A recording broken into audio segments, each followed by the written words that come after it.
Well, hey folks, I'm Craig Havighurst, and it's my pleasure to be here in Nashville, Tennessee at the Bluebird Cafe, world famous, with my friend, songwriter Andrew Combs. We've watched this film and still processing, I think, but it's such a treat because I've known this was coming for so long and heard a lot of the stories of production and the obstacles, and any documentary is harder than anybody that's never done it can possibly imagine. There are so many moving parts, but first impressions. Beautiful film. I've been a fan of Guy for a long, long time, and I feel like I know a lot about Guy. I've read a lot of interviews and read Tamara's book, but I was struck by the how deep it went into him. I didn't know a lot about Susanna and his relationship, and that was really enlightening. Beautiful film. I loved all the animation. It's really cool. Not every filmmaker would have gone after the relationship, the love story, the complicated personal chemistry of Susanna and Townes Van Zandt and Guy Clark. Might have shied away from it, or might have thought the audience is going to be there for the songs. They just want to hear the song, how do you write the Randall Knife? Sure. But I think we learned so much. Yeah. I thought it was really cool. Their whole dynamic, or her with Townes, was mind-blowing. I did not know that about her, and how she basically stayed bedridden from then on. Yeah, it's a really tough part of the story. I was sad, for sure. You were born in Dallas in the 80s and grew up in the 90s in more of the city part of Texas. Sure. Your background's so different than Guy's, but when did you begin to feel that Texas kinship and know more about him? And did he ever become that sort of Texas deity for you that he is for many people?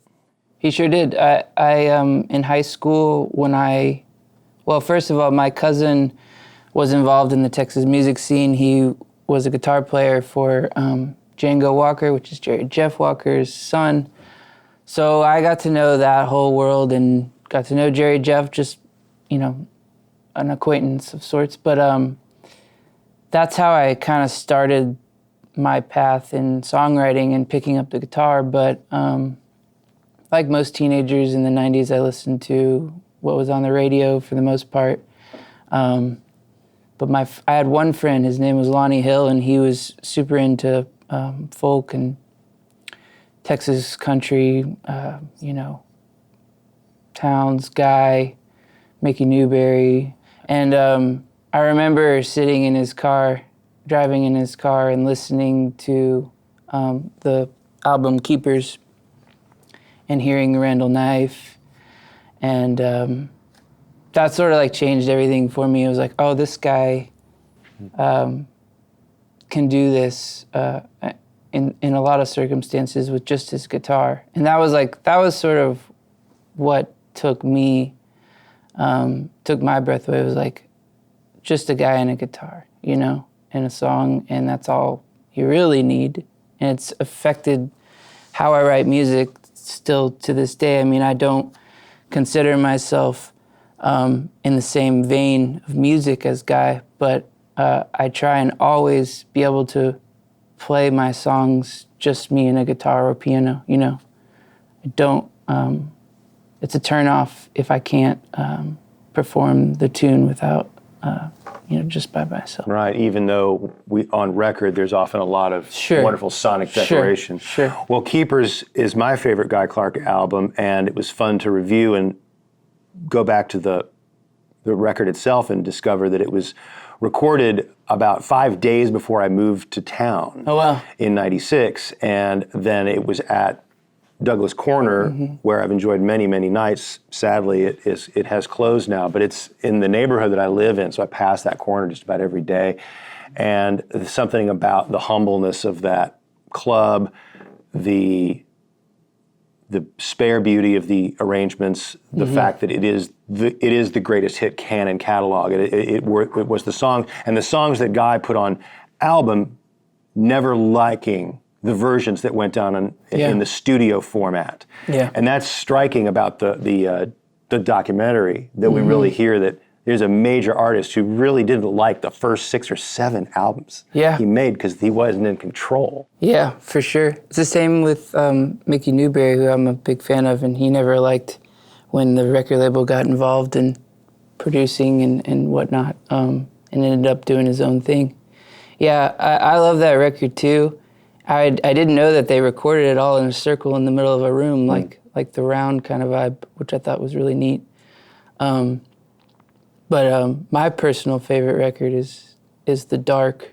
That was sort of I heard Keepers first, and then my buddy, who I was talking about, I think The Dark came out maybe around that time, so he got me a copy, and I was just struck by the songwriting and how he could write a whole song about mud, you know, or lines in the dark, like it's so dark you can smell the moon, you know, like that kind of stuff just really blew me away, and it made me want to be a songwriter, which I'm forever grateful for him. Now, as a songwriter, you can take a great body of work like that, the aura, those individual lines, the way the songs make you feel, the way they approach a story. You can learn from them, but you can't imitate them. So can you describe for folks kind of how, even though we don't hear the signature sounds of Guy Clark in your music, what's in there, what you felt like you needed to learn from and take away? There's a concreteness about Guy's writing that like you can latch onto, but it's not so on the nose or spelled out like a lot of country music is. And I really appreciate that. The same with Townes. It was like, it's poetry at the end of the day. And I still try and abide by those rules. Well, not rules, but there's a sort of song structure that is prevalent in that sort of music that whether I can help it or not, I don't know, but I tend to hearken back to it most of the time. We see in the film a lot of manuscript pages, and we can really start to see the editing process, and we know that Guy was meticulous about language, that every word had to matter, and he would reconsider every word and every cadence and every syllable. It was really something. Yeah, and that's also something that I take to heart. I mean, I guess I'm probably a little bit more liberal about my word choices than him. I think he was a super strong editor. Were there any places depicted in the film central to Guy's biography that resonate with you, from Monaghan's in the West to the Gulf Coast or Luckenbach, so forth? Yeah, I've been to Luckenbach and Greene in that area. The Texas, like I grew up in Dallas, so I was a city boy, and I didn't get to experience, my dad's from West Texas, but I didn't really get to experience that sort of lifestyle. But I was lucky enough that with Texas music and writers from Texas, there's a sort of larger than life, like storytelling. It's like in the water or something. Most of my favorites came from Texas. So, no, not necessarily like a certain place, but he's one of the guys, definitely the reason why I came to Nashville. And I did a publishing deal when I first got here, and it ended up not being what I wanted, and it's probably a lot different now than it was back then. But he's definitely the reason I came here, so there's that. I've known several people for whom Guy was the reason they moved to Nashville, Tennessee. Another thing about Texas that strikes me, and didn't grow up there so I don't know, but you get this impression that to be growing up as a young man in Texas, in all but, say, a few little bohemian enclaves, the idea of, I'm going to pursue my life as an artist is maybe not the first thing that society is telling you, yeah, kid, that's what you ought to be. And yet, Texas reveres its songwriters. And it's almost like you feel Guy having to muster the courage of his commitment. And it's a bit different in his generation too, in the times. But can you address that? Like, what does it mean to be a young man finding his footing, wanting to, what do I want to do in life? And is there anything about Texas that says, get a real job? But if you're going to be a great songwriter, you might go, I mean, you know what I'm getting at? Yeah. It's kind of a paradox. Possibly. It all depends on the person, I'm sure. But my parents, my dad's a musician, my mom is in the creative world, so it was sort of, they were always supportive. I mean, my mom just wanted me to be able to pay my bills. And probably didn't, when I had my publishing deal, probably didn't really understand what I was doing until maybe a few years ago. So how do you make money? But I don't know how to answer that in a good way. Did you ever know anybody that, felt like they were torn between their heart and the practical life of that, self-sufficient Texan? I mean, that's what I'm sure. getting at. I mean, I think everyone to a degree, but if you wake up in the morning and you can imagine a world without music, then you probably shouldn't be doing it, Mm-hmm. So I just think it kind of weeds out the people who aren't committed to it, Well, that relates back to another thing about the Nashville side of the story, which is the extraordinary community of Rodney, Crowell, Steve Earle, Emmylou Harris, Vince Gill, Yeah. Townes Van Zandt, Guy Clark. And you really have to look through history to find a very few collections of, there's all kinds of artists stick together in pods and communities, but rarely do you find one with so much success commercially, artistically, and who will leave such a historic legacy. Yeah. What inspires you about that little cadre of creators? I mean, again, that was one of the reasons why I came here, watching the Be Here to Love Me documentary or the Heart-Worn Highways in high school and seeing the extra scenes of them around Guy and Susanna's table. I think it was Christmas Eve. And the guitar pulls or whatever you want to call it. Lots of booze, probably a lot of drugs passing hands, and that was appealing to me at that point in my life, and the fact that there was camaraderie and song, and people care, that group of people and that many people cared so much about songs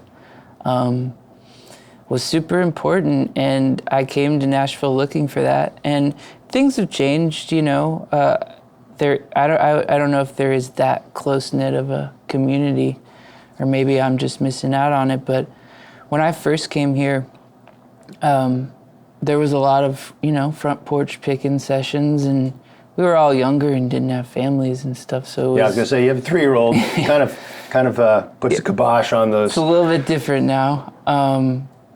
But there was definitely a sense of community, and we all still keep track of one another. There's no late nights, or not as many, but it was definitely something that was so inspiring and just, for lack of a better word, felt cool to me.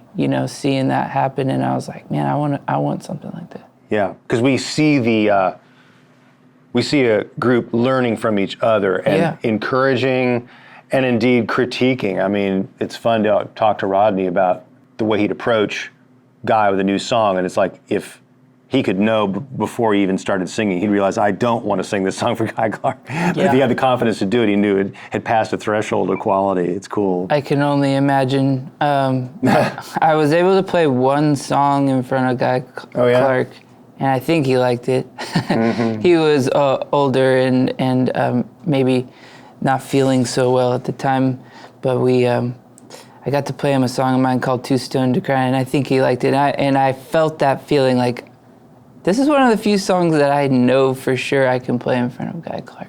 Yeah, right on. I was going to ask you if you'd been able to meet him Yeah. And had any other encounters? Did anything that were worth relating?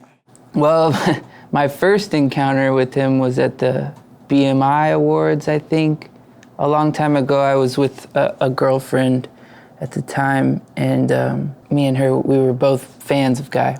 And I said, look, that's Guy over there. I mean, he's a towering, big figure. And she was like, just go say something to him. I was like, okay, I'll do it. And I walk up to him, he had his back turned to me, and he turned around, and I couldn't find the word, I just froze. And he just kind of looked down at me, and I swear to God, he just grunted. He just goes, and he just walked away.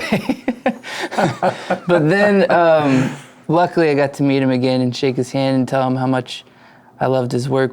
There was a Heart-Worn Highways Revisited, which had a bunch of peers and I playing some songs, and we got together as sort of an end nightcap to the film for dinner, and Guy was there along with the great songwriter Steve Young, and that was really cool. We all passed the guitar around and stuff. I think he played My Favorite Picture of You, if I remember correctly. That was a really special time.